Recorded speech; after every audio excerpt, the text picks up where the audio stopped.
Good morning, everyone. How are you doing today?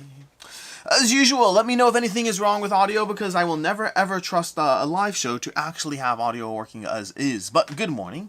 It's been a while since we did a regular live Q&A, and by a while it means, like, I don't know, maybe once every 6 weeks or so. Past that, it's usually either travel or, of course, the weekly live show with Devin, Meg, and apparently half the time Jenna as well. Good morning, everyone. Ryan, happy Wednesday. JB, looking to pick up either DEI or Expeditions. Which one would you rate higher? I think I have a better gameplay experience when I play DEI, but I think I am more likely to table Expeditions both on behalf of myself as well as on behalf of others. So if I was recommending one, I'd probably recommend Expeditions. If I was rating it higher, DEI. Aaron Taylor, good morning. James Sullivan, hello. Aaron Taylor, sounds good. Ryan Gilmore, Devin is too loud. I love it. Devin, unfortunately, is not in town, so I'll have to try to clip this audio bit for him or something. Clip the show, the segment, you know what I'm talking about, and send it over his way. Brian T. is an Alex spotting. A wild Alex is in the, basement. Not the wild, in the basement. James Sullivan, audio fine. Brian T., something is wrong with the audio and video. I don't see Devin, Meg, or Jenna. Well, you can blame Devin and Jenna for that. So last week, for those of you who watched the weekly live last week, there was supposed to be another weekly live this week with Devin, Meg, and Jenna again. Continuing where we left off from last week. But unfortunately, Devin said that before remembering that he was traveling, and then at that point, Jenna was also had to do a bunch of whole things, and so Jenna was like, you know what, would love to come back again, but not this week. And at that point, I was like, you know what, Meg, I like doing the Q&As, I like mixing things up and throwing stuff in, and so I like having Q&As to intersperse with the weekly live show segments, because they're more of a conversation, not like a show with occasional audience interaction, but exclusively about the interaction. And to that end, I basically said, hey, you know what, Meg, let's not do the weekly live this week. Instead, I'll do a Q&A, and we'll come back. The Fantastic Four will show up again next week. Maybe. I don't actually know. I haven't looked at the schedule, but maybe we'll show up next week to do another proper weekly live. And Nathaniel Apfel, hello, Nat. Ryan Gilmore, who's hyped for Apiary? I'm hyped for Apiary. We may or may not have Apiary. May or may not, that is. I was told not to show anything about Apiary for a bit, and Stonemaier Games violated that, so I'm halfway through the rules in Apiary, and we'll talk more about it when I actually have a chance to play it. That's not true. We'll talk more about it when I have a chance to play it, and there's a thing, the block-off date. What's the date? There's a term for dates when you have a release embargo. When the embargo date goes by, we'll talk about Apiary then. But past that, I think the theme is fascinating. I mean, the theme is basically, I guess it's all from Stonemaier, so I'm not violating anything, I guess, but the theme is basically, bees that evolved past humans and space travel and things. Not where I would have gone with my next, theme inherently, just in terms of thought process. Very different, very unique. Gameplay-wise, we'll talk more about it later. JB, thank you. D Trooper, Alex, hope you've had an amazing day. Drop and say hi to all you and your lovely chatters. Hello, D Trooper, welcome aboard. In general, if anyone has any questions or anything at all whatsoever about games, stuff, shows, travel, I don't know, whatever you have a question about, now is a good time to go ahead and ask it, because I will go ahead and answer these questions. If you don't have questions, the good news is I can keep talking no matter what, whether there are or are not questions. We have the D-Trooper there, Ryan Gilmore, embargo, that's the right word. Thomas, should I buy Dark Ages or Heritage of Charlemagne? What do you think? I was intrigued by Dark Ages when it came out, but I never actually played it, and it kind of seems to have disappeared from, hype or interest or all that. Now, don't get me wrong, things can disappear from hype and interest while still being amazing. I don't think DEI has ever fully captured the public's, ongoing attention, but I think it's incredible and amazing, and I love it. So it doesn't mean it's not a good game. It just means Dark Ages just didn't stick around for me. Scott Blenken, hello. I'm curious if you've gotten into Ludwig's Labyrinth yet. Just got into the first couple acts and really enjoying it so far. No, sadly not. Ludwig's Labyrinth is in the long list of games that I'm hoping to play but have not gotten to. That includes games such as Arcase, I have to remember the name. Arcase. It includes games such as, what's the recent one? Tamashi just arrived. There's a whole bunch of games that I just don't currently have the attention span for. Not attention span, but just my energy is currently elsewhere. So I'm going through a bunch of games. I'm currently halfway through, not halfway. I'm a few games into Dwarf Romantic and trying to finish that at the moment. I'm also playing through a million other games. I don't know. I play a lot of games, but that means that some games do get pushed off to the side. The question is, how long do they get pushed off to the side for? Sometimes they get pushed off to the side for 3.5 years, and I question whether I need to own it. Other times they get pushed off to the side for a week, and other times it's several months. So I want to play Ludwig's Labyrinth. Just need time and energy and attentions. Let's see. We have Petrified. Chris, see how it compares to Viticulture as another Stonemaier worker placement. Interesting. I hear you. I have to play it. Aaron Taylor, did you get to play Flock Together? That game sounds really, really fun. I did get to play Flock Together. I will have a review coming on the game later. I will say there are things I liked about the game and things I did not like about the game. It wasn't one that blew me away, but it is one that I enjoyed and may well find an audience with yourself. But you can watch my full review when that comes out. Killer J9, hello Alex, and hello everyone. Hello Killer. Gen Cam plays board games. Hello, hey Gen Cam. How are you doing? Tommy Two Tone Gaming, do you get a chance to play Tainted? Do you get a chance to table Tainted Grail again? If so, how did you like it? I got rid of the original Tainted Grail in favor of playing Kings of Ruin when it comes. I never really dove into Tainted Grail past the intro scenarios, but then I played the first 2 scenarios of Kings of Ruin as part of covering it for the campaign, and it does the same Tainted Grail stuff just without as much menu maintenance and all that. So I figured I'll just go ahead and dive into Kings of Ruin instead and skip the original, at least for right now. I wish I had time for everything. I don't. I like the game. I like both the original and the new one. Just the new one has less grind to it. Garthen73, hello from Indianapolis. I missed Gen Con already. That's fair.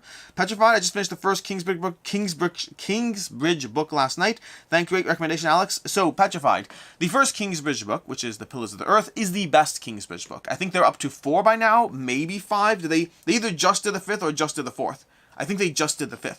I have read 1, 2, 3. I have not read 4 and not 5. 1, 2, 3 would be Pillars of the Earth, which is amazing. My favorite book of all time. Is actually currently on the table, like just out of reach, like over there. That's where it is. It's sitting there, waiting for me to finish it for the 7th time. Then there's The World Without End, which The World Without End I think is an excellent book. That is simply Pillars of the Earth if you wanted variety. I still think Pillars is better, but The World Without End gives you a lot of the same notes and vibes and hits it well. Then there was Column of Fire, which for me personally, Column of Fire felt like a big step backwards. I enjoyed it, make no mistake, but it just felt like a big step backwards. And then I think the 4th one is something to like a smoke or something, I don't know. But either way, 4 and 5 I have not read, so I can't comment on them yet. Brett Campbell, Dungeon Cart versus Joyride, which to pick in the final 48 hours? I've played Joyride, I have not played Dungeon Cart. I think instinctively I lean towards Dungeon Cart. Only because it has this sense of the unknown behind it for me. I haven't played it, and so it did look appealing and compelling.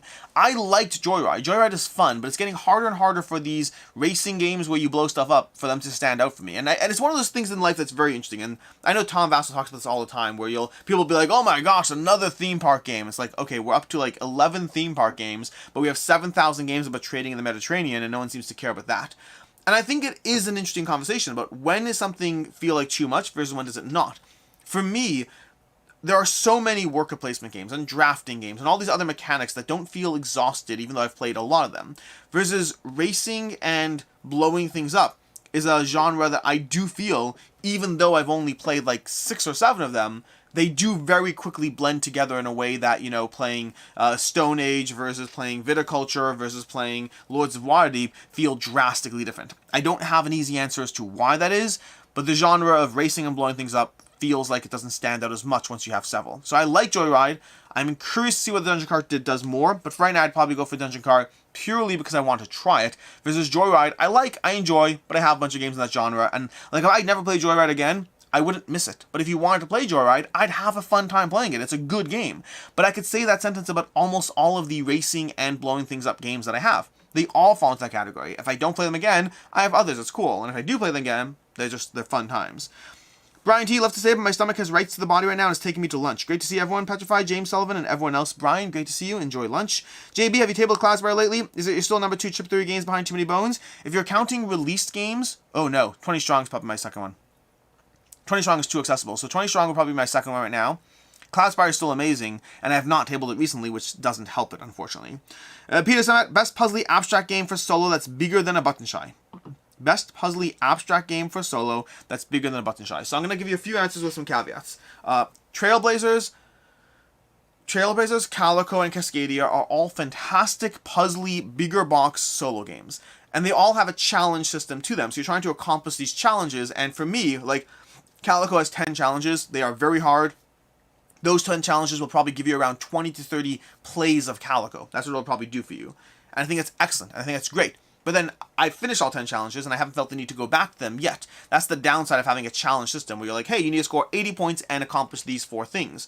I've done it now. So now what do I do? And the answer for me is now I focus on other games and play Calico multiplayer. Will I come back to the Calico challenges at some point? Likely yes. But I'd say those three, Calico, Cascadia, and Trailblazers. If I had to pick a single one right now, I'd probably pick Trailblazers. But honestly, I think Calico has the best solo play. It just caps out at 10 games. And then from there, I'll dive into it again in the future, but not for a while. Svenpeg, played Sea of Thieves is really good. I'm glad you enjoyed Sea of Thieves. Sea of Thieves is actually, speaking of which, it's of games that are just out of reach. Sea of Thieves is a giant box of cardboard over here from Steamforged Games. I've had a chance to play a single play of this. I've enjoyed it, but I need to play it more before recovering it.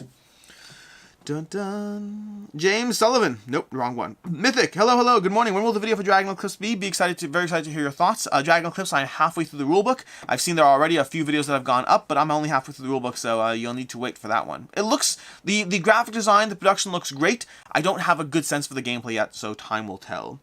James Sullivan, waiting to get your take on the new Terraforming Mars Prelude 2. I assume you mean covering the Kickstarter, because I don't actually have a prototype of it. My take is I'll almost certainly back it. Probably. I don't see why not, and I hope it's good. I mean, Prelude is the best expansion for Terraforming Mars by far, so we'll see how it goes. Terraforming Mars, the dice game, on the other hand, not as impressed with that. I need to review that one, but not as impressed with that. I think it's fine, but we'll talk more about that one later. Board Halfling, do you have any recommendations on a solo-only game? Do I have recommendations? Wait till tomorrow's video. Tomorrow's video is top 10 solo games. I haven't done a top 10 solo games for about 3 years, and the last time was, well, 3 years ago. And I did a new top 10 solo games video that goes up tomorrow. So if you want recommendations for a solo game, that's your video. Just watch tomorrow. We got... I'm losing track. I need like a way to like track where the chat is up to, because I keep losing it because it keeps moving. Pre-order 20 strong. D-Trooper pre-order 20 strong a couple days ago after your review. I'm so hyped. Thank you for that. Yep, we had another 20 strong gameplay go up this morning. I should have a third one. I want to do a gameplay of each of the 3 boxes or games, whatever. Petrify. Same, feel like I want to because I have the rest of Terraforming Mars, but always skeptical of Stronghold. Those are all fair sentences to have. Celius Patapoulos, hello, when should you get Board Game Table? I saw recently a video and I believe the table could help me play more. When should you get a Board Game Table? I mean, if you mean by you mean you. If you mean when should an individual get a Board Game Table, my answer is a combination of just budgetary needs, and honestly, when you're at the point where you're spending $5,000 a year on board games, or even less than that, if you're spending $3,000 a year on board games, take some degree out of that in order to improve your game playing experience. If you're spending $200 a year on board games, you probably shouldn't get a board game table. So to me, a lot of it is how much money is being spent on the hobby in general, because a board game table, even on the low affordable end, will generally cost you $1,000 for a low affordable end, and can cost you up to $6,000, $7,000. So be in the hobby for like at least a year or two, so you actually have some degree of like, being in this for the long term, and then be spending, a few $1,000s a year on board games, and at that point I think you should look for a board game table. Gen Chem, I'm good, still trying to make it through my Origins game, Gen Con, Nerds Day, and Grand Con halls. That sounds like a lot. These halls, like, every time I think I'm catching up, we'll have, like, Gen Con, and I'll be like, okay, that's 50 more games to go through, so much for catching up. Petrified, the 5th book is about to be released in, like, 3 weeks. That's definitely why I have not read the 5th book, because of that. I think it's a pillar of smoke. Is the 4th one a pillar of smoke? It's a column of fire and a pillar of smoke. Does that sound right, or am I just making that up in my head? Charles 27. On a scale of 1 to 10, how excited are you for Marvel Dice Stone X-Men characters and Marvel Dice Stone missions being announced to all of us? Do they also show you the 2-pack? So I don't know what the 2-pack is, so I can't comment on that. I will say that I generally know about the Marvel Dice Throne stuff that's happening, the X-Men stuff. I am excited for the missions far more than the characters. I like Dice Throne in general, but the character distinction at this point, I just don't think that the game system has enough life for 32 characters to feel different or whatever it is. So the characters they have out there, I just don't think there's enough ways for them to feel distinct and different.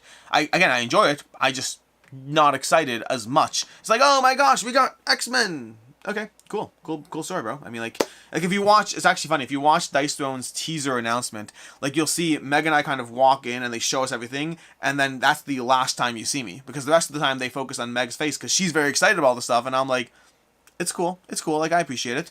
Now, the missions, on the other hand, that I am excited for. I'm very excited for the missions. So the mission stuff we'll talk about, but the characters, I'm happy to have them, but I'm not super excited for them. Sigasil, any new upcoming videos featuring Rena? I don't think there's anything currently in the pipeline. We did the whole video series of the What We Backed, but as I've talked about in general, I've been backing 1 game a month, if that, for the past several months, so nothing's currently in the pipeline. So me. Hi, friends. Hello, friends, indeed. Tommy Tudor Gaming. If you had to choose one, either Oathsworn or Isofaring Guard. Oathsworn. I love Isofaring Guard. I think it's incredible, but Oathsworn is faster, punchier, more to the point. Petrified. To be clear, I read Evening and Morning, which is the prequel to Pillars of the Earth. Oh.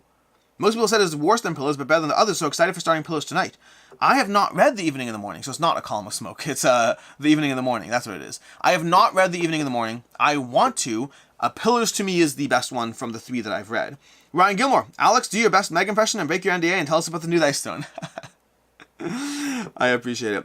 Do your best Meg impression and break your NDA. Tell us more about the new Dice Stone. Meg's already in the chat, so I'm not going to get in trouble here.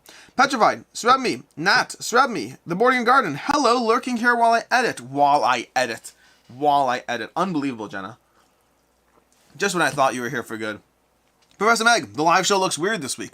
Yes, Meg, I blame Devin, then Jenna. Not you. Once it was down to the 2 of us, I canceled. So it's in order of blame. I blame Devin, Jenna, me, and then you are completely blameless in this. Which apparently is good, because you'd probably be breaking your NDA right about now. Conrad, did you order the Uprising expansion? No. If you mean Uprising like Nemesis Uprising, if you mean Nemesis Uprising, then no. I don't. Is it Nemesis Uprising? I think so, right? Uprising, The Curse of the Last Emperor, or something like that. I'm not into that game. I played it, the original, way back, and it wasn't to my taste because it has cascading failure. Basically, when things go bad, they go worse and worse and worse. So it has that kind of, that final girl kind of gameplay mechanic, which many people love both those games. I'm just not one of them. I think it's like, when I don't mind struggling a bit. I just hate it that when something goes wrong, it's like just a slow cascading, just complete fall apart as it happens. So not my jam as much. Aaron Taylor, do you know how many 3 catch puzzles are supposed to come with the Mythic Mischief Volume 2 campaign? So the short answer there is yes, I am aware. Why am I... Stop hitting this. What? Just stop it. Stop it. Okay. The short answer is I am aware of a number that was given to me. I am not aware if that number is final, so I will be refraining from talking about it.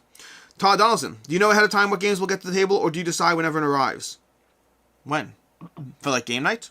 Do you mean Todd, let me know. Are you referring to game night? Because I don't know what you're referring to specifically. If you're referring to game night, I'll answer that just in case. When I have a game night, I send out a game night announcement to the various people who are interested. I then tell people, hey, you have to tonight to confirm. After that, it's a, no guarantee. It's a question mark if you'll join after that, because I just can't make guarantees. And then once we have a confirmed head count, and then I'll kind of give a list and selection of games to people to pick from, or sometimes I'll just pick it myself. But the short answer is yes. When I have a game night, I know ahead of time what game is being played. I find that saves setup time. It saves rules prep. It means that, like, especially if you're playing a game that you don't know cold, like that ability to prep beforehand and be ready to go is key. So I think it results in a better game night. So short answer is yes. What is happening with my chat? Why is this not go? Come on. How far back am I? Okay, I'm far back enough. Borgen Garden, yes, this live show is missing all the cool people. Jenna, that is not my fault. That is not my fault. I tried to get the cool people here. It is what it is. Zach, what would be your best pub games? Taking a fishing trip soon and deciding what to take. Right now, planning on bringing some dice to play. Liar's Dice and Chicken. Oh, pub games. Like, you mean literal pub games. I don't know if I really think of them as pub games. I think of travel games, and Sprawlopolis and Skulls of Sedlick are definitely going to be that category. Ancient Realms is a new one. I don't know if I have things that I think of as pub games, because pub games to me inherently mean messy, and I don't do messy end games. Skull is obviously a great one in that category, but again, I don't really do messy end games, so I can't heavily talk about it as much. Okay, we got, where am I up to? Live show looks weird. I lost the chat. Jenna Cam plays board games. The Board Game Garden. Hello. Srebme, Jenna. Meg, not as good without you. Agreed. Nat. Hey, Jenna. Board Game Garden. Hello, friends. Sydney Johnson. What was the third Tinkering Paws insert you ever to share with us? Oh, crud. So, the third one is going to be for Twilight Imperium, which I don't have. That's the oh, crud. I meant to borrow a copy, and I didn't do so. So, at some point, we'll have the third one. Oh, I guess I could do it in, like... Okay, we'll see. We'll see. I'm pretty sure I can figure it out. But Twilight Imperium is going to be the third Tinkering Paws insert that I've got to share. Stacy, hello. Hello, Stacy. Petrified, Jenna, and Meg. Stacy. You guys are all buddies. I love it. Okay, I found a secret live show. Jen Cam plays board games. I don't think I want to know how much I spend on board games. None of us do. B Trooper, have you played Ratcatcher ever? If yes, thoughts? Ooh, Ratcatcher. Apologies to the Ratcatcher publisher when I say this, but I played Ratcatcher, and it was... the rules experience of playing Ratcatcher was so bad that I legit gave up. I was like, I'm done. I'm not reviewing this game. In fact, it inspired me to do a video of the top 10 worst rulebooks. I feel bad, but because like I think it's supposed to be a good game. There gets to be a point in the rules where I am upset about the experience, and Ratcatcher was a game that I was upset about the experience. I wish the publisher all the best, but it made me upset trying to play it. Where are we up to? The Believers.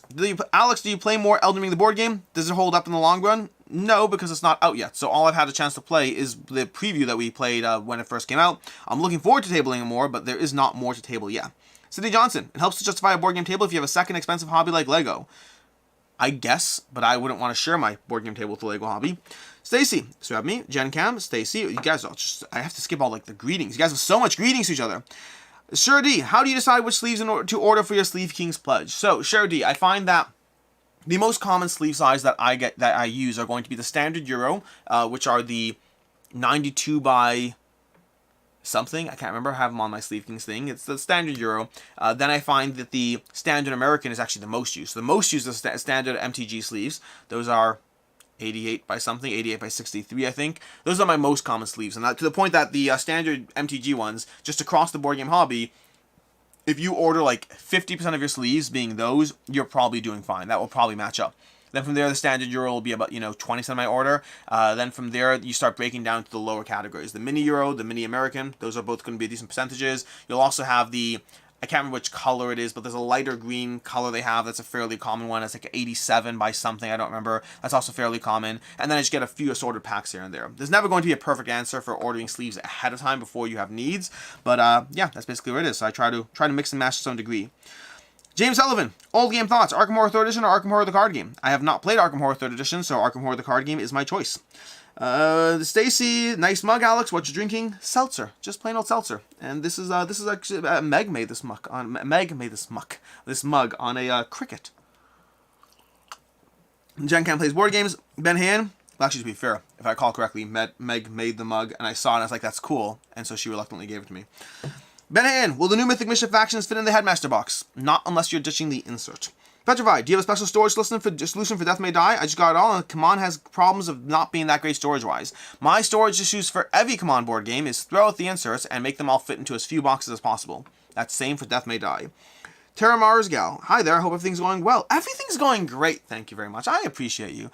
Everything's going pretty good. I mean, listen, like, lots of travel, lots of playing board games. Sometimes it's stressful, sometimes you're juggling a lot of things, you're trying to get games played, which is your job, but that means your job is both fun and something you actively want to do, but it's also a stressor.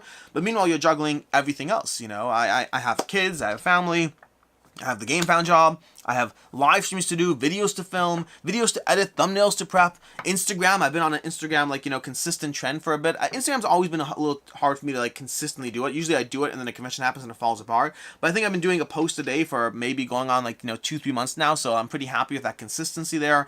But all those things just take a toll. There's not enough time in the day, and so ultimately, I am in a space that I love, doing things that I love, with the constant pressure of a million things, just falling down on me. You know the song Under Pressure? Or Surface Pressure. Surface Pressure from Encanto. Shortly before I left my last job, this is before I went full-time in YouTube, and I think I've said this in the past, but if not, whatever. Shortly before I left my last job, I was listening to the Encanto theme, the Encanto track, whatever, on the way home from work, and Surface Pressure came on, and I'd already watched the movie, but Surface Pressure came on, and I just pulled over to the side of the road and cried for a little bit. I don't cry often. It's really very, very rare for me to cry, but there's just a degree I was really feeling the song, just the amount of things just crushing down on you, the weight of a million things. But, and here's the but, because you say things like that and people are like, wow, Alex needs to take a break. This is too much. This is a lot. Seriously, it's just board games. It's okay. We'll be here if you're not. Just go take a break. Don't do the videos. No, the short version is there's a lot of pressure, but I love what I do. Everything in life is about trade-offs. Everything you ever do in life is about trade-offs. If you want to buy that thing, it costs money. If you don't buy that thing, you have more money, but you don't have the thing. If you want to pursue your life streams and ambitions, which is what I'm doing right now, I'm able to do what I love day in and day out. And if you want to play all the board games, if you want to do all the stuff, there are trade-offs. And so for me, the trade-off is that constant pressure in the background that is the thing that's sitting there enabling me to do the things that I love day in and day out. Will I snap one day? Hopefully not. Am I worried about burnout? I'm not, but I'm also cognizant enough to, I'm mentally aware enough to realize that maybe there are people who aren't worried about burnout and then burnout happens.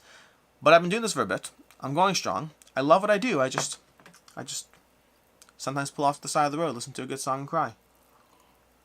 It's good for you. I've only done it once, but I should do it again. Anyways, moving on. Do you have a special source solution that Death May Die? No. Don Preston. Okay, Petrified. My game group is trying Lords of Ragnarok tonight. A little skeptical as to how they'll do with the rules overhead, but very excited to try it. Enjoy Lords of Ragnarok. I think it is a little bit rules overhead. Halfway through the game is where it's going to start to click for you, in my opinion, but, you know, give it a shot. Wait, I just lost chat. There we are. Okay. Ben Campbell. Nope. Do you have a storage solution? Lost chat. Stacy, Ugly Griffin Inn. Maybe a good pub game. It is a good pub game. It's not my favorite from the Simply Solo line. Stacy, I keep track of how much I spend on board games, what months I buy them in. Maybe I should stop doing that. Once upon a time, I did that, and then in the long list of things that add pressure to my life, I stopped doing that because something had to go. Brett Campbell, what's your new favorite Mythic Mischief faction you can talk about? Werewolves, fairies, gargoyles, gnomes. Gnomes, actually. I just filmed my review of Mythic Mischief, and gnomes is my favorite Mythic Mischief faction, period. One fun thing about the new Mythic Mischief content is it has my least favorite expansion. My least favorite faction from all of Mythic Mischief currently is the gargoyles, and my most favorite expansion from all of Mythic Mischief currently is the gnomes. Both of them are in the new box. Swebby, did your kids and wife go back to school this week? How does school starting again change your life schedule? They did go back to school this week, and as far as how to change my schedule, it makes it so much easier. So much easier. The kids being home during the summer, not the best for when you decide to work from home, film from home, and do everything from home. Regular viewers to the channel may notice that there's been more Rafiki popping into videos in the past several months. That's because he's been home from school all the time, and so I don't have any alone time, ever. In any way, shape, or form properly. And so that mountain of stress just piles up. As much as I love my kiddos, they can be a lot when they're here every day and want to interrupt with regular questions and answers and things and stuff and all those things. So I like them very, very much, and I like them better at school. Stacy, I wanted to like Ratcatcher, but heard bad rulebook. Bad rulebook is sadly true. D Trooper, I've had the same rule experience with Ratcatcher. They remade the rules, made them available. I am aware of that. The only problem is they made the rules available after I already didn't like the game and wasn't in a rush to give it another shot. Tommy Two-Tone Gaming, how do you feel about the price point of Ice Guard second printing? I know during the first campaign the price was the price was too low, but I was really surprised the price is more than double the original. So I mean, ultimately just don't compare Isofaron Guard to the price of Isofaron Guard. Compare the Isofaron Guard's price to other games. If you compare it to like something like Frosthaven and it's a box that's the size of Frosthaven, then it looks like a freaking bargain at that point. So I think the $79 price point of Isofaron Guard way back in the original campaign was a joke and insane, and the amount of game that they delivered for that price point is just madness. I do acknowledge the price is much higher now. I don't think of the game. I think the $79 price point is crazy. I think the current price point feels reasonable. It doesn't feel crazy. It also doesn't feel good. It feels like a nice middle number. Joachim, Standard American Chimera are the light green ones. Thank you, the Chimera ones. Does Ricky have a regular gaming group? How do you prep for a kids' game night? Question from Srebme. So that's a great question, Srebme. So Ricky does not have a regular game group, but she does have friends who show up and occasionally will be like, let's play that one game we wanted to play. How do you prep for a kids' game night? Well, so Ricky's version is, I love my daughter, I do. Ricky, if you ever watch this, I'm sorry. But my daughter, she's very good at knowing things. She's not the best at conveying information. So when she's trying to teach a game, she doesn't really convey it the way you might need to know. She just kind of says a lot of things as if you know them. I guess when you're explaining a game, and this is a skill adults lack too, but when you're explaining a game, you have to be cognizant of the fact that you might be explaining the shape of a single piece in that puzzle, but you kind of have to first explain what the puzzle looks like. You can't go straight to describing a single piece. You have to first describe the puzzle and then work your way backwards. The example I've frequently given of what explaining a game is explaining a game is like assembling a puzzle, but trying to assemble it fast enough so that people both can see the initial image and continue to build out for it before the whole thing falls apart. You're trying to place information in certain places fast enough before the first pieces are lost and it's not making sense. Assembling a puzzle in midair, so to speak. And it's a very interesting skill set to go through, and Ricky does not have it. She's very good at conveying random pieces of information, and if you're very good at listening, you might eventually deduce how to play. So I've become the go-to teacher for her friend group. I'll be the one who shows up and starts giving pieces of information over how to play any game at any given point, and yeah, that's what happens. And so also, by the way, a bunch of 11-year-old girls trying to learn a game, the attention span in that room is not the best. You really need to be teaching it well. Heavy Board Gamer, did you say at one point you were going to show how you condense Homicide Undead or Alive? I mean, I did it in a recent video. A recent video has... okay, so my most recent Board Game Deluxeifications video has me condensing Undead or Alive using a Tinkering Paws insert. So it's not really me doing it, it's Tinkering Paws insert. The way I did it previously was just a bunch of plastic baggies. Heavy Board Gamer, Matt Wood, I found your channel recently, I want to say it's great. Thank you. Matt, I appreciate you. Thank you for showing up and sticking around. Stacy, crying is a good release. I have emotional problems. What's happening? This chat is like... I'm gonna have to pop it out again. Top chat, go ahead, pop out chat, go into full screen. It just keeps disappearing. It's not refreshing on me. Stacy, Crying is a good release. So Crying is, I think Crying has been a good release the few times I've done it. It's just, I don't know. Emotions are weird. Peter, Surface Special is a great one. Yes, it is. Remy, Matt Wood, exclamation mark. Mr. Remy, do you know Matt Wood? What are you just being very welcoming? Because either way, good for you. Zach, what game that is already great would you most want deluxified or updated in art design? I have an answer to this, but I don't remember what it was. Meaning I know that I've had an answer for a game that I'd love to see deluxified and updated. I mean, Trois is one. That's for sure an option on the table. Past that, I mean, honestly, games have gotten better and better at releasing well put together games. So it's harder and harder to find the answer as time goes on, but I feel there should be answers for me. I don't know. I'll go with Trois. It's a great game. Could really use a deluxified version. Just a reminder, D-Trooper, reminder that we really appreciate what you're doing, and what you're doing is amazing. If not we, then I do at the very least. I appreciate it. Thank you very much. Sydney Johnson, check out Alex's video on upgrading board games, board game upgrades, War of the Rings, storing Zombicide and Marble, Gold, and Iron Bits. Yes, that is the one. Todd Donaldson, what is your favorite convention to attend? Todd, that is a hard question to answer. There are a bunch of conventions out there, and they all do different things. For me, possibly my favorite is GAMA. It's very hard because it does bounce it back and forth depending on what convention is going on at the time. But GAMA is the Game Something Manufacturers Association. I don't know exactly, but it's more of a trade show convention for people in the industry specifically, not for everyone. Which means it tends to have a lot of the people who I know and am friends with a much smaller degree of crowds and just craziness. And so it's a lot less, like, I love Gen Con. Gen Con is one of my favorite conventions, but it's so overwhelming.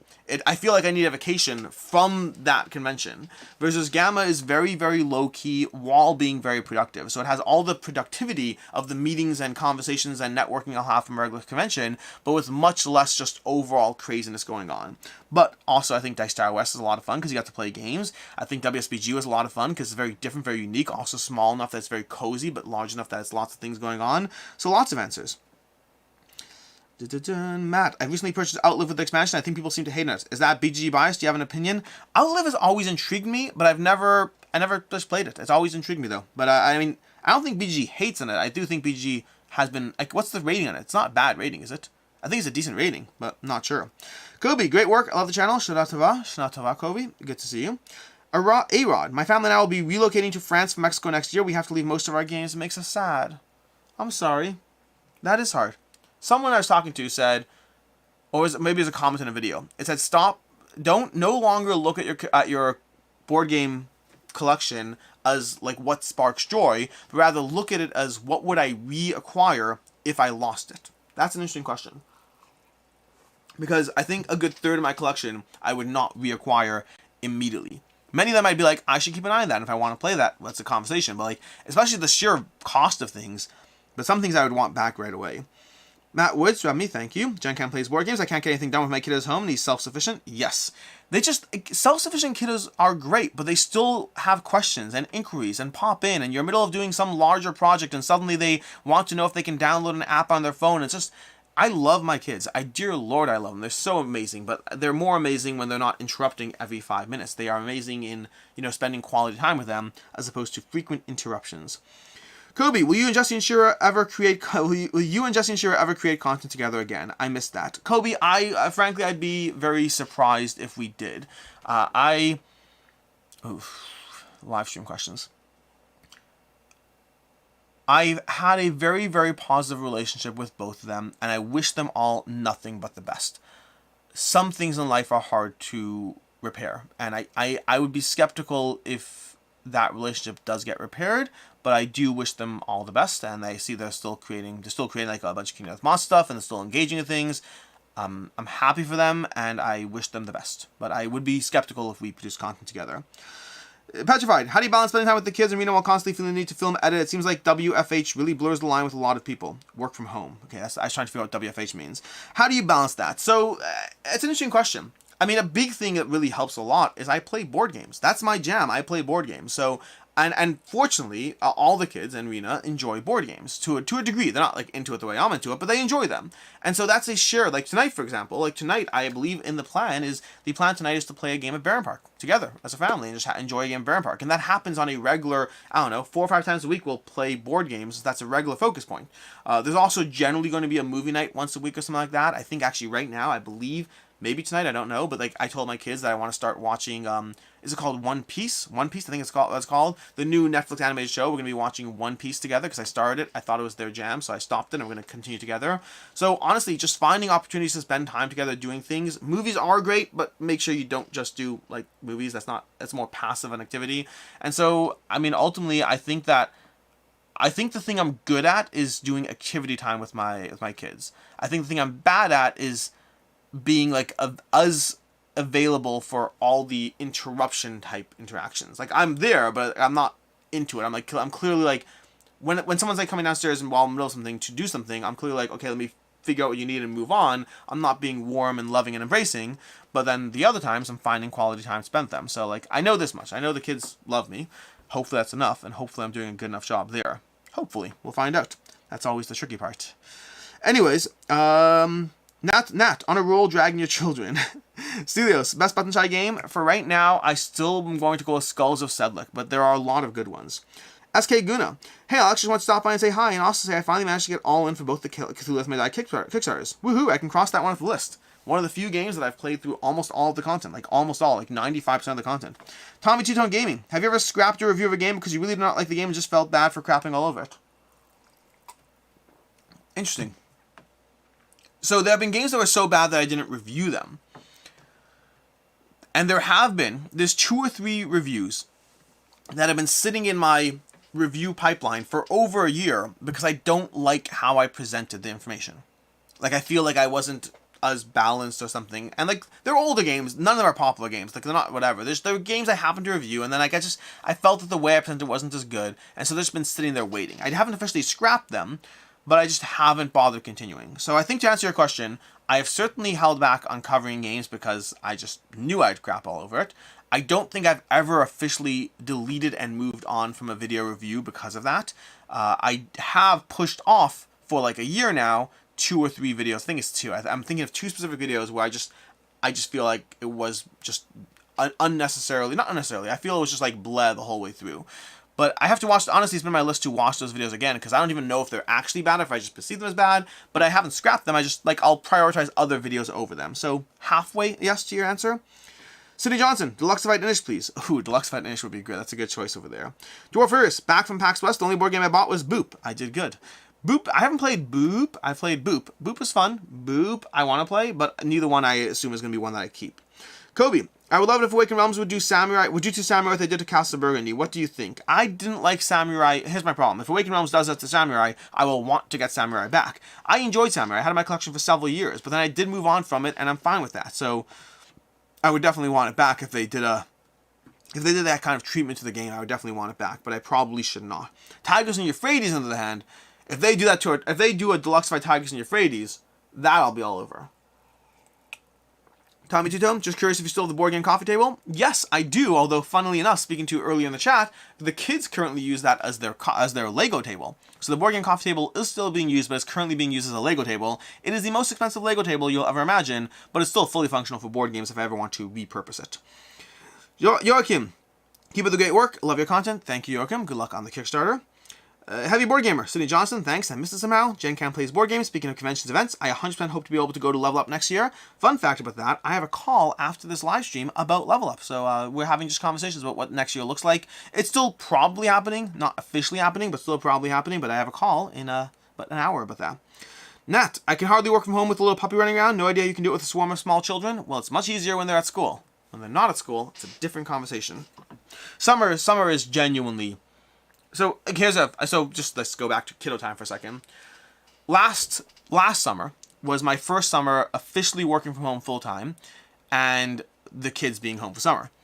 And I was, again, kids, if you watch this, I love you very much. And this is not that mean, but like it's just reality. So I remember that over the course of the summer, I was getting a little bit more and more irritated with the children across the course of the summer.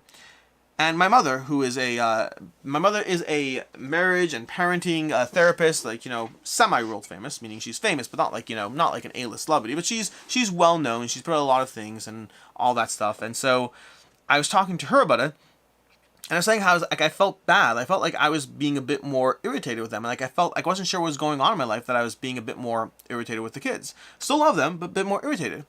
And she's like, well, you work from home. I was like, yes. And she's like, do the kids interrupt you all day? I'm like, yeah. She's like, that's normal then. She's like, why wouldn't you be irritated? Like, she said, it's a normal human thing is to want to focus on what you're doing.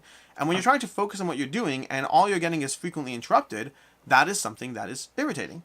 Like, you should find another office to work from. Or alternatively, tell the kids they can't go to the basement from 9 to 5. I was like, I don't want to do that. I don't want to find another office, and I don't want to tell the kids they can't go down to the basement. One thing I've always been very mindful of is I'm surrounded by games. These are toys. We're surrounded by toys. I don't ever want to tell my kids, hey, you can't play with my toys. That's a perceptual mismatch for kids to hear. And so I let my kids play with my toys, with rules and restrictions and things around that. But like every week, they'll pull off games and play with the miniatures on the table because I don't want to ever tell them they can't do that. It just feels weird to me. Similarly, I never wanted to tell my kids, hey, I know I'm downstairs, but you can't come downstairs between 9 to 5.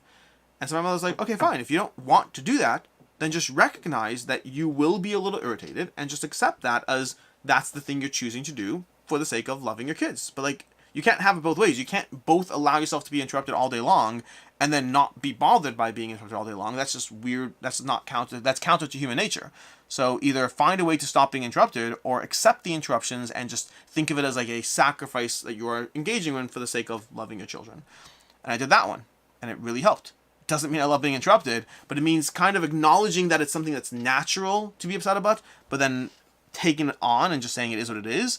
Like that helped a lot. It balanced. It worked well for that. Anyways, Nat, Alex, any plans to go to Spill 23? Any tips for us to visit conventions for the first time? Personally, mostly for buying intent. So first of all, I think people will go to conventions for the sake of buying. Usually you're spending more money. Usually things are cheaper if you don't do it that way. But if you do, like, you often have access to newer things. There is that upside. But I don't have plans to go to Spill 23 this year because this year just conflicts with holidays. I am hoping to be able to go next year, but we'll see. Carazo, Teneris or Isofaring Guard? I'm very torn. Whew, that is a hard one. I'm going to choose Teneris with the caveat that Isofaring Guard might be the better choice for many people. Teneris has an 80-page rulebook that is a beast to get through. And until they make that an easier... Like, Teneris is a lot. It is one of the harder games to play correctly. And I never play it correctly. It's one of the harder games to play even halfway correctly. Isofaring is much more accessible. I think Teneris is very, very good.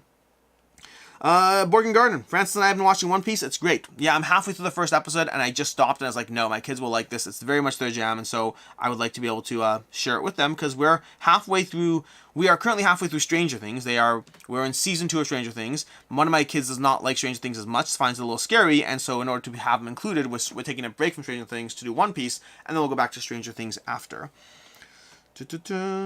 Christian, thank you for all your content. Matt, thank you for your answer about Outlive. I have a group of 4 who play games, but regularly play as 2. I love Great Western Trail. What would you recommend similar to that, or just get New Zealand?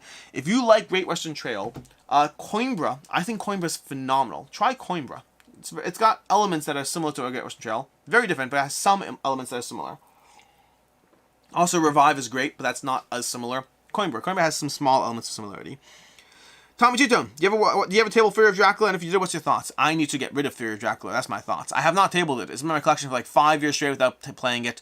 I believe, if I recall correctly from the last culling video, I wanted to get rid of it because it wasn't getting played. And I think Meg said, this is like a year ago by now, Meg was doing that culling video and she said, well, we'll play it for like Halloween time next year when it's spooky season. So, if Halloween goes by and Fear of Dracula does not get tabled, it's leaving.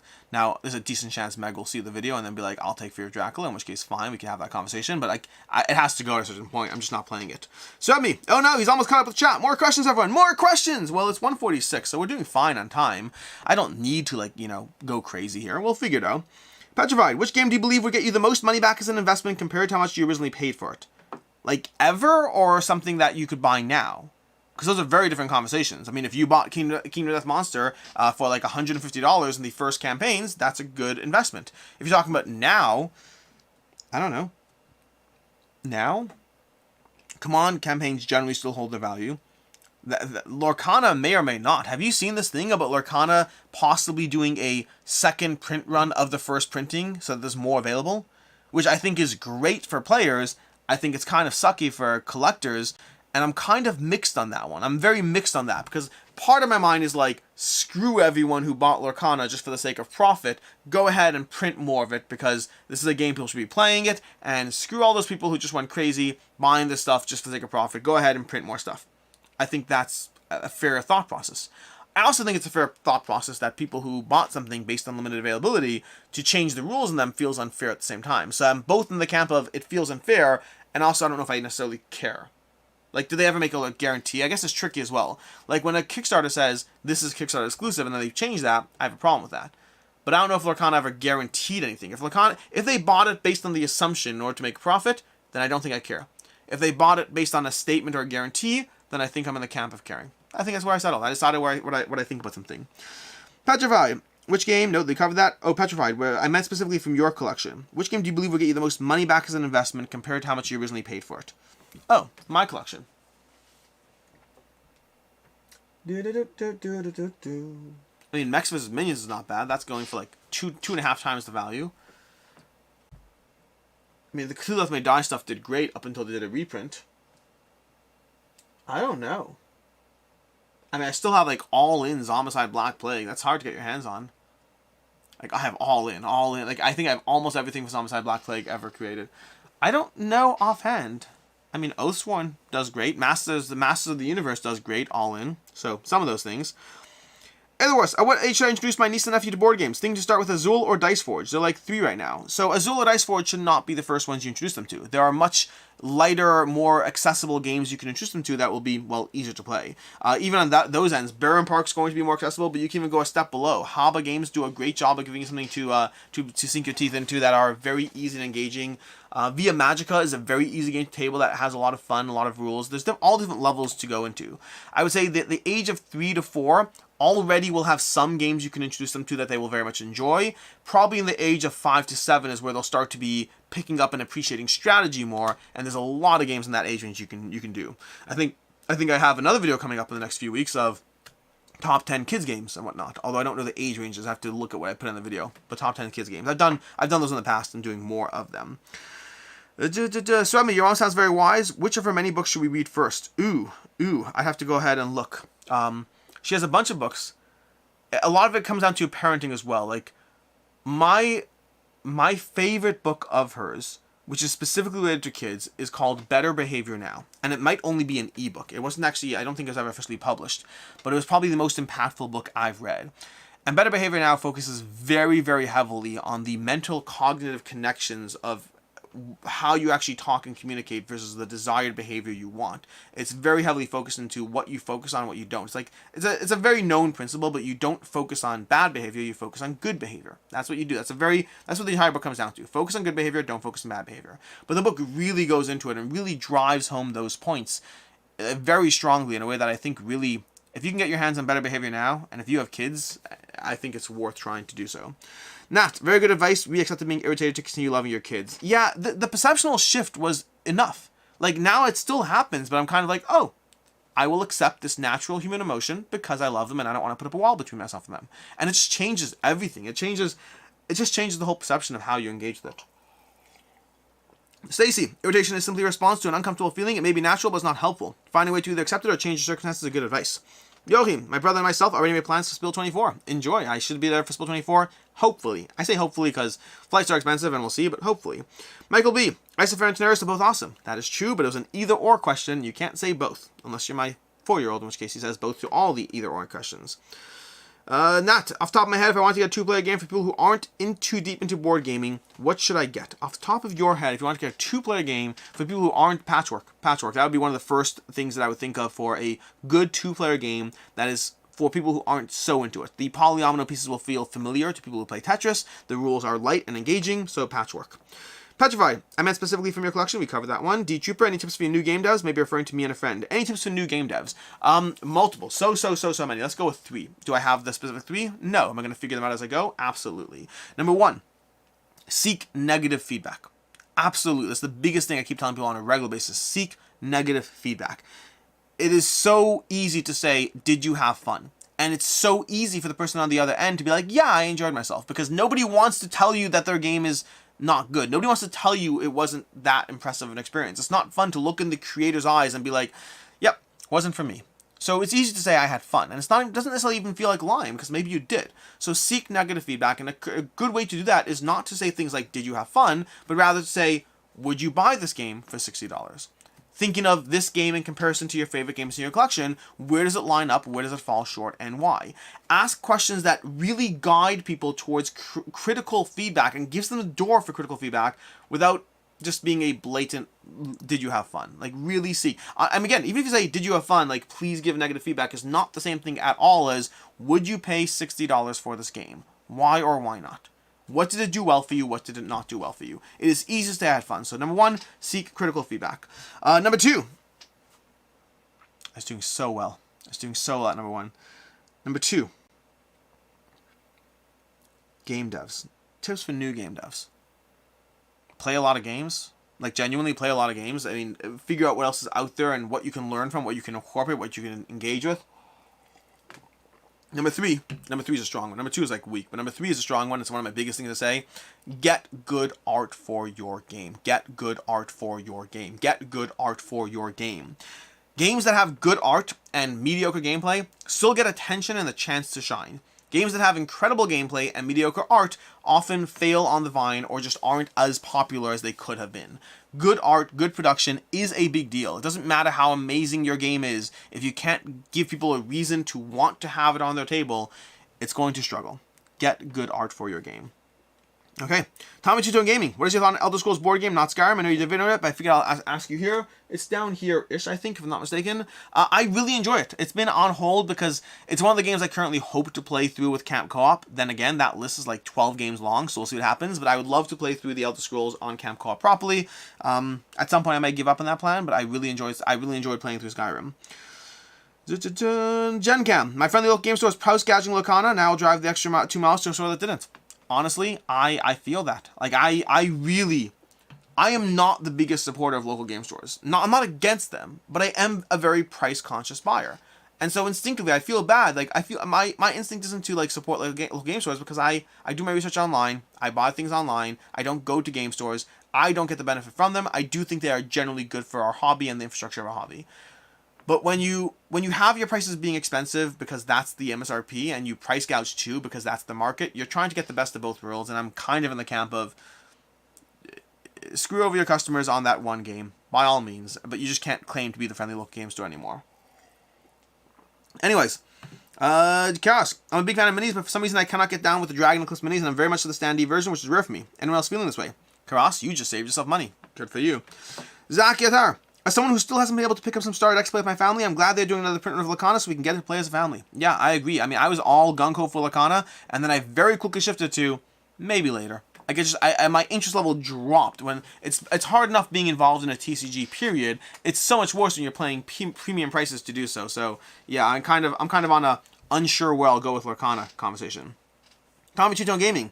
Do you still play video games? And if you do, what are you playing now and favorite game? I don't play that many video games. It's very infrequent. I play Slay the Spire and various other roguelites, but that to me is more board game adjacent. Overwatch is probably the most played video game I've had in the past 5 years, but even that, it's infrequent. I'll pop it on, play it for a few weeks, put it away. I don't actively play video games. Far Cry is a series that I have gone back to. I think I played through Far Cry 6. I think. Maybe. Now I'm not sure. I definitely played through Far Cry 5. I may have played through Far Cry 6, I don't know. So yeah, I enjoy video games to a degree, but I don't spend as much time with them as I used to. Battle.Create Games. Have you considered a light on your studio door to indicate you're filming so that the kids can clearly see the particular time is bad for interruptions? Battle.Create Games, I have a light on my studio door. The only problem is I don't have a studio door. I have a light. I'm in the basement, and there's no doorway from the basement to the upstairs, at least not here. I have plans of doing another studio at some point. Over the next, 6 months, you may well see another studio popping up, but for right now, this is where I am. So there's no door, but the basement light does turn red. Not here, but by the basement stairs, the light turns red, and the kids know not to interrupt. That has a flaw in a few situations. One is sometimes it doesn't work because you turn the switch off, and that longer story involves smart home stuff. Sometimes it doesn't go on. The other issue is my youngest sometimes likes to pretend that the light doesn't actually exist. So that's a thing. Oh, and in terms of, I only do that for filming, though. That's only for filming. I don't use that at all for working in general. Because my whole point is I don't want my kids to feel like, hey, I'm home, but you can't come down. If I'm home, you can come down. Dun dun dun. Francisco, Dice Mine is another fun game to introduce new people to. That is not a bad choice at all. Matt Wood, thank you for the advice. I've just backed Dark Domains in 2nd edition and Kickstarter. I have the original. I've never played it. I need to table it at some point. I don't know. Brett Campbell, I believe Locana tried to guarantee the opposite. Availability for everyone. The reality of printing a new TCG just means they're very likely to have either too much or too little. 100% correct on the second sentence. Either they have way too much and it's a dead product that was a failure, or they have too little and they didn't plan properly. There's never going to be a right answer. Reprinting more content, I'm for that. Petrified. My mother's also a family therapist. Do you find it difficult to set boundaries of unsolicited advice from her when it comes to how you raise your kids? No, my mother's actually usually pretty good at not doing unsolicited advice. So overall, I'm pretty happy with that. EE Army Marvel. My 8-year-old son and I recently bonded over Marvel United and Marvel Dice Throne. Any recommendations for our next game? If you liked Marvel United, I was about to say Marvel United. I was about to answer Marvel United, but you just did Marvel United, Marvel Dice Throne. Next game. I mean, Barren Park is a consistently good one that I recommend for families and kids, but it's not at all similar to the things you mentioned. I don't know. I'm trying to think what games fall into the... I was about to say Marvel United because of Marvel Dice Throne.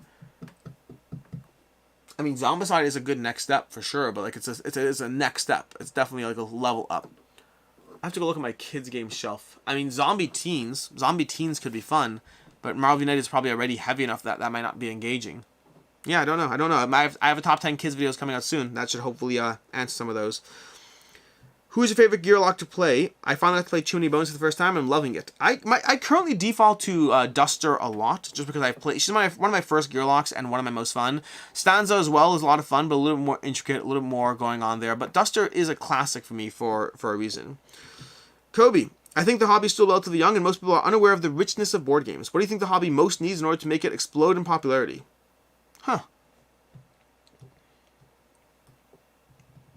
I don't know. I think the hobby is doing pretty well as far as general growth. We are having IPs mix in more and more, but I don't know if that's necessarily going to be a large chunk of growth of the hobby. Things like Tabletop with Will Wheaton and celebrities playing more board games certainly expose more people to the hobby. So possibly more celebrity exposure and constant day-to-day interaction, like more presence in board games and more presence in movies and TV shows. Like having, like, you know, if on every sitcom or every TV show at some point or another you see board games in the background or people playing board games, that kind of additional exposure could be a big thing. Ultimately, board games are not going to be for everyone. It's a very, very thinky experience, and it's going to always be limited compared to the accessibility of movies, TVs, and video games. I think it could and should continue to grow, but I don't think it's ever going to be a giant spike, at least not in the format that we most enjoy the hobby, which is the thinkiness of it. Number 4, good design. Yeah, good design is also relatively important. Kobe, how do you think AI will affect board gaming? First of all, we're at 2 o'clock now. We are going to wrap up soon, so I'm going to keep going through questions, but at some point, I will rapidly run through things as fast as possible so that we can finish the show. AI and board gaming. I would love to see AI affect board gaming in a variety of ways. It's always tricky because where do you let it affect board gaming without letting it just be the thing that creates board games? The first thing I'd love to see AI affect board gaming, I'd love to see this, is playtesting. I would love the ability for designers to submit their ideas and game design and game rules to the AI and then have the AI effectively run simulations on it and be like, oh, by the way, you know, we just run 700 simulations and this faction is clearly overpowered. That rule is broken and actually results in a constant feedback loop where people can just starve their people for infinite points. Like, that kind of thing could be incredibly useful in game design, taking out the most tedious aspects while not even being the thing that, you know, gets in the way of, like, people creating games. So, like, I think playtesting is the area where I most want to see AI affect board gaming. The reality is it's going to affect it everywhere. From the art, from the presentation, from the ideas we see. You're like, hey, by the way, AI, give me 10 ideas for a board game. And you start iterating with that. I think AI is a tool. Like anything else, it is a tool. So it's not that you get a camera and you can take good photos, but a better camera will let you take better photos, but you still need to learn how to use the camera. And AI very much has that. You still need to learn how to use it and tweak it. Maybe it's something we won't, but for right now, it's still something you have to go hand in hand with. I think it will be very controversial, inherently, but I think there are a lot of ways, from design, from ideas, from playtesting, from art, from everything in which AI can be a part. From story writing, you know, sitting there and saying, hey, by the way, here's the first, 300 I don't know, paragraphs of text for my story. Can you please fill out the rest of it now? So they can build off of what you've built. They can take your initiative, your initial ideas and flow and the way you present and the way you tell things, and they can just carry it forward. So there's so many ways they can do it without even taking away from that idea of the spark of creativity. But it's still going to be a lot and a long time, and nothing's changing overnight. Nat, gotta run. Have a good day, everyone. And Alex, too, I guess. Nat, I love you. You, like, the Camp Co-op crew, like, the way you guys all just live to hurt me. I love it. Stacy, I feel like LGS benefit most from newer games. Yeah, I mean, inherently, to a certain extent. Robert, have you been playing Scarface 920? Not recently. So, fun fact, I was talking about this recently with a member of my game group, but my game group used to play a ton of 4-player games. Well, Scarface is actually good at 3 players too, so there's that. We used to play a ton of 4-player area control games. And due to dynamic shifts in my board game group, that's happened less and less. I expect that to pick up soon. We'll see what happens. But more and more, either way, we'll see what happens. Right now, a lot of games that happen in my collection that I love. Games like Rurik, games like Inish, games like Cyclades, games like Kemet, games like, Scarface 1920, Blood Rage. A lot of these games that I love and adore have not been seeing the table time the way they used to. That's just a dynamic shift of the way I play games and what gets new game attention and what gets old game attention. But I hope that problem gets fixed sooner rather than later. Dun dun dun. Petrified. I just beat Far Cry 6 last week. It was a blast. I'm glad you enjoyed. Far Cry I've been with since day one. Since the original Far Cry I've been with them. Omri Ginsberg, have you and Meg given up on Frosthaven? No, not at all. Meg just did a live stream over on her channel a night ago, 2 nights ago, something like that. Maybe, I don't know when it was. But either way, 2 nights ago. Must have been 2 nights ago. Anyways, Scarface 1920 was, now I'm blurring questions. Frosthaven is something that we started, and then just too many things have happened and changed. A big part of it is Meg took over a lot of the preview content, and convention season started up. That has resulted in the inability for us to do everything we want. We hope to continue Frosthaven properly. It might not be till like November, maybe December, but it is in the game plan to continue finishing it. We like it very much, just, things got crazy. Zach Gator, my kids love Robocust Arena. Ooh, that's a good choice. Good choice, Robocust Arena for the Marvel United question. That's an excellent choice. PDSMS is unmatched. Petrified, have you been able to try the unbreakable content yet? Not yet, sadly. Not a priority considering other things right now. Michael D, will you cover Secrets of the Lost Tomb? Not yet. It's not. They didn't reach out to me, and it's not currently one that's on my radar. I mean, I'm aware of it, but that's it. Carasso, any thoughts on Rogue Angels? Sorry if you've covered it. Yeah, I played Rogue Angels briefly. I enjoyed it. I'm looking forward to playing it more. That's where I am with Rogue Angels. Sydney Johnson, be sure to inform us if Riffle goes up for sale. Sydney, Riffle's going up for sale like tomorrow. Do you not know this? Riffle, for those of you who want Riffle should be going up for sale tomorrow, I believe. Chip Theory Games is doing a live stream, and I believe that they're basically doing a whole announcement thing for the next 3 games, and Riffle will be on sale as well, along with that, I believe. Bound Like Craig Games, AI playtesting is a fantastic idea. Yeah, I think it's so cool as a concept. Joachim, Alex, do you think the increase in IPs is a good thing for the board game industry, or would it cause consumer burnout like it did in movies and TV series? I mean, I don't think we've seen real consumer burnout. Like, I mean, when we talk about consumer burnout with IPs and movies and TV series, I mean, they're doing great. They're doing so great in movies and TV. There are individuals who sit there and say, it's like, nah, it's not a good example. I can give an example, it's not a good one. But you'll have individuals who are like, oh, I'm so sick of Marvel, I'm done with it. But in reality, they're making so much money hand over foot. The amount of people who are still signing up for that, just because individuals are sick of it, that means more people are exposed to it, and therefore you'll hear more people who are sick of it. But the amount of people who are still continuously exposed to it and still engaging in it is absolutely huge. So, as far as do I think IPs are a good thing for the board game industry, I don't think they're a bad thing. I think they likely will bring people in, but I don't think they are an inherent, just conversion thing for board games. Kevin, can you do a review of the OP's released Express Route? Yes, I can. Where is it? It's on a shelf somewhere. Here it is. Okay, we got this one.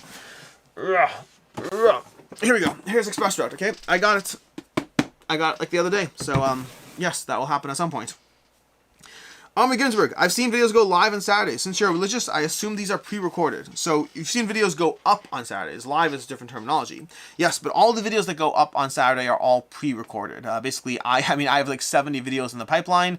I do live videos like this, generally on Wednesdays. Occasionally we'll stream over on Camp Co-op. That's been on a bit of a hiatus recently, but we'll be coming back as well. But live videos, meaning videos that go up on Saturday or holidays, are all pre-recorded videos that are all ready to go. In fact, this Saturday, I'll already have 2 reviews going up that are already filmed, and I have the weekend review, which will be filmed later today. It's Sydney. The Riffle counter passed 1,500 in the last week. Yep, it's going to be going live soon.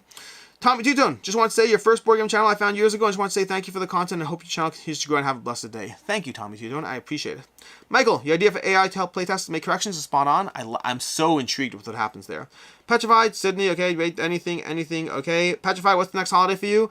Sukkot. Sukkot is the next holiday. Actually, no, Rosh Hashanah. Rosh Hashanah, one of the high holidays, will be the next holiday. I believe that's September 17th, maybe? I want to say September 17th, I think. Jen Cannon plays board games. 70 videos. When do you sleep? Infrequently, if possible. Yeah, I just try.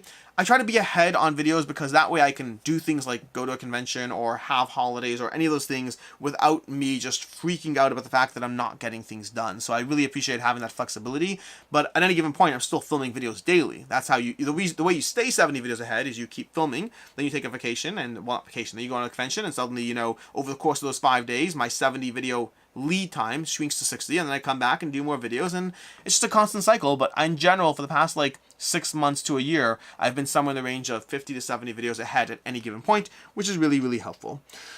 Kobe, I see Monumental behind you. What are your thoughts of it? I really enjoyed Monumental. I like it a lot. I don't play it enough, but I really like it. Stelios, thank you for the Q&A. Absolutely. Petrified, sleep is for the weak. I mean, the amount of sleep is for the week. Ami Ginsburg, next weekend is Rosh Hashanah, then Yom Kippur, then Sukkot. Michael B, can you recommend a great retail dungeon crawl? Petrified, crying is for fixing the lack of sleep. No comment. Michael B, can you recommend a great retail dungeon crawl? I'll answer this and go, then leave from there. I'd say Cthulhu Death May Die. I think that Zombicide kind of does really need some Kickstarter extras, and Massive Darkness as well. Like, I think a lot of the command stuff does need more content, and a lot of the other dungeon crawls aren't always as accessible, especially for retail options. Like, I think there are good ones out there, but a lot of them, ones that are really great, I think do well on crowdfunding. There's also Descent, but I don't like that as much. I think if I was choosing a retail dungeon crawl game that is the best, I would say the core game of Cthulhu Death May Die, in my opinion, is the best. At least for that. And that is basically that. And with that, we're going to go ahead and end this live stream. I appreciate all of you. Thank you so much for being here. You are all the best. We'll be back next week with some amount of people. I don't know if it'll be the crew. I don't know if it'll be just me. But there shall always be a live stream. Except for the weeks in which it's not. Which is actually like every second or third week. So this might be a live stream next week. We'll see. And with that, I'm going to go ahead and end this. Thank you all so much for being here. I'm going to go figure out the call I'm doing for Level Up. And then figure out when I'm filming the Week in Review. And go answer a bunch of GameFan emails. And until next time, I hope you have a good one. I'm going to wander over and shut off the live stream.